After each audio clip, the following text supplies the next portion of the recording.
We will figure out what makes you different. Figure it out, why?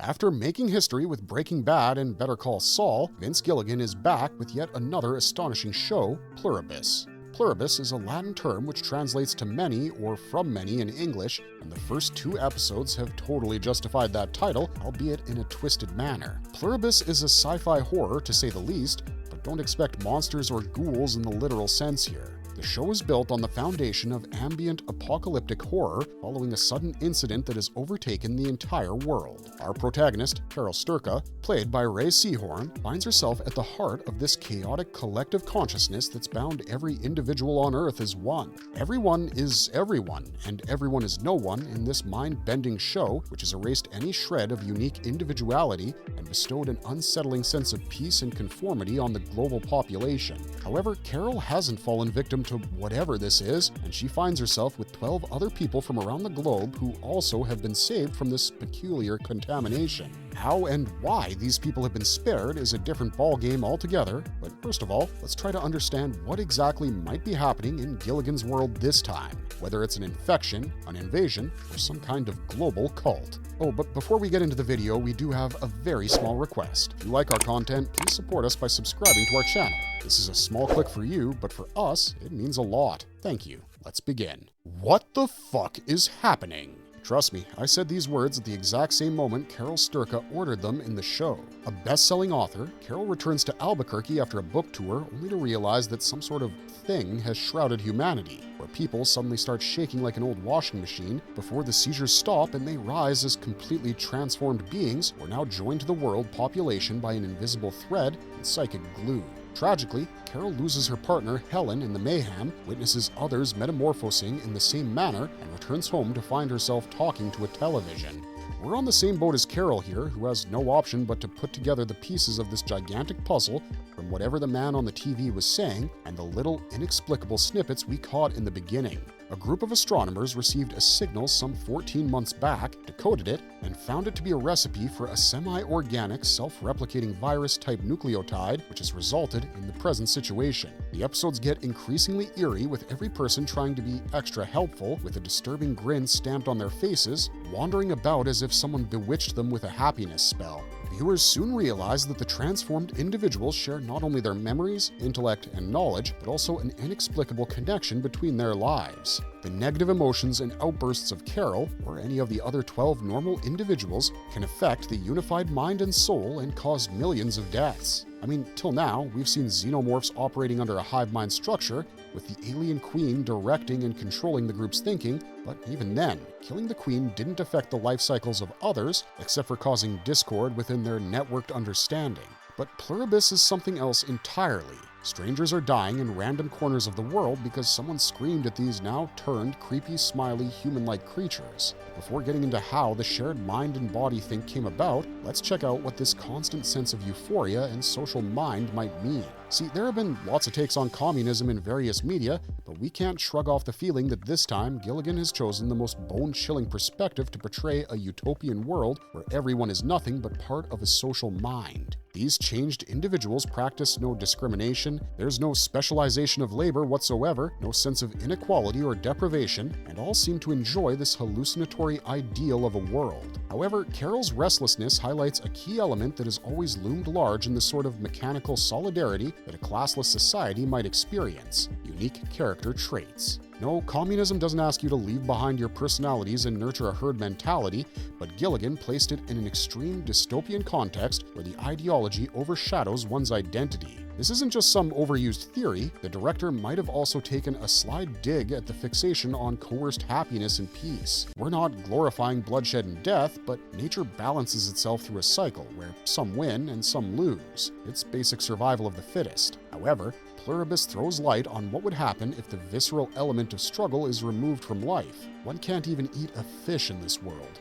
To answer the very question of what the hell is happening, Gilligan is showing a life we often idolize, pure happiness, without fully explaining its pros and cons. Life will come as a package of good and bad, and as Monica Geller said, at times it'll suck. But that's the beauty of it. Each and every emotion is what makes a human stand out from one another and gives us purpose. Happiness cannot and should not be the absolute feeling to rule out the others. Is it an infection?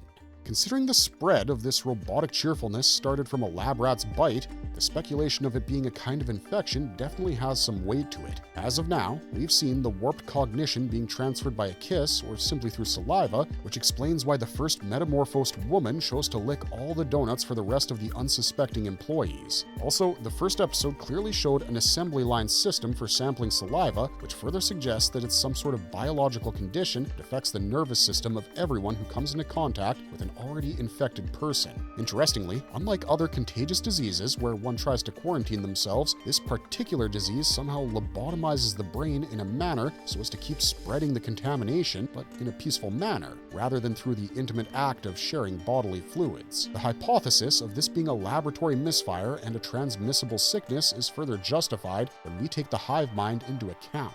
Just like coronavirus, or any other virus for that matter, it has similar symptoms and affects people in an almost similar way. This absurd infectious joy is affecting victims more or less similarly. While some are able to cope with the changing process, others, like Helen and millions more, died during the transformation.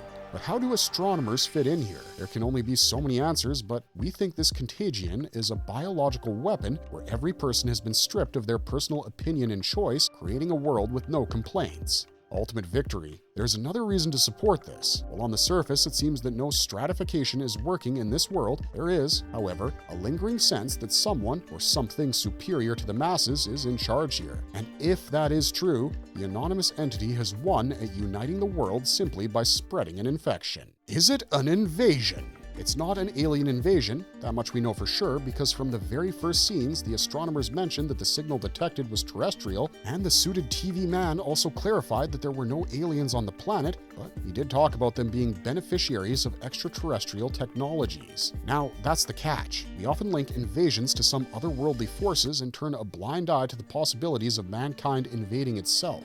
In that sense, yes, it's a systematic invasion of everyone's identities. As we said, maybe there is a commander high up who calculated this attack on humanity, which is akin to the situation where Bruce Almighty granted everyone's wishes to ensure harmony and pleasure. That said, the assault doesn't seem like one because of its peaceful facade, but nonetheless, it has intruded and raided individual thinking, turning people into trophies of absolute cohesion. Also, the fact that there are drones some 40,000 feet high in the sky, circling and ideally spying on everyone, further confirms it as some kind of takeover. Ironically, it is the complete opposite of a bloody battle and the conquering of territories. Instead, this intrusion is as disturbingly warm and welcoming as it can be, once again highlighting the fact that death isn't the worst thing that can happen to humans. Sometimes, survival can be even more dangerous. Once again, the networked mind fits into this narrative. Think of every person's mind as a territory or lord who has bent the knee before the ultimate invisible force, and a blow to one snowballs into a blow on all. It's exactly like how an attack on Serbia during World War I snowballed into a global conflict. So yes, despite the typical characteristics of a military breach, the creation of this group neural web is definitely a type of siege. Is it a cult? This is another plot point which has intrigued us, particularly because of Gilligan's choice of words in the show, like we, joining, and the decryption of the mysterious signal. The cue was no Morse code or quaternary, but 4 tones, namely guanine, uracil, adenine, and cytosine, overlapped on each other, which created the common RNA. This message was being transmitted for ages before the scientists picked it up and heralded an age of madness. Coming to the question of whether it's a cult, we guess it's not that far-fetched of an idea, except that there is no religion or ritual at play here. It might be a weird group of people who have been stuck in the void of space for too long, lost their minds, and orchestrated this entire game as revenge against humanity, which has probably failed them. The input could have been a trap, triggered by humanity's push for invention and personal accomplishment, which, ironically and cruelly, turned everyone into one entity, incapable of achieving any individual accolade. This group of people, located some 600 light-years away, has quietly and patiently rolled the dice to turn everyone into one of them, and, despite the distance, feel connected to the world they once departed from, never to make it back again. The we, in that case, would refer to all the souls in this world, as well as those floating in darkness, and the joining is as simple as merging space and earth together. In conclusion, it's entirely possible that there's a sinister energy at work trying to enlist everyone into their universal ego, and hence the pressure on those like Carol who are yet to become a part of this scientific cult. Marvelous verdict! Alright folks, that's all for today. There's a good chance that Gilligan has none of these explanations in mind and is about to give us the biggest shock of our lives, but then again, we're too restless to simply wait, and as fans, it only makes sense for us to rack our brains trying to find meaning in whatever's happening. Pluribus has definitely promised to take us on an unprecedented journey of cinematic excellence, and we're quite sure that, with each episode, the suspense will only grow deeper, leaving us happily entangled. For now, there are countless possibilities about what has blanketed the human race, and we believe we have only just scratched the surface. Let us know which of these theories you agree with, and feel free to share any new ideas floating around in your brain. If you enjoyed this video, don't forget to leave a like and subscribe to us if you haven't already. Otherwise, thanks for watching, stay safe out there, and have a marvelous day.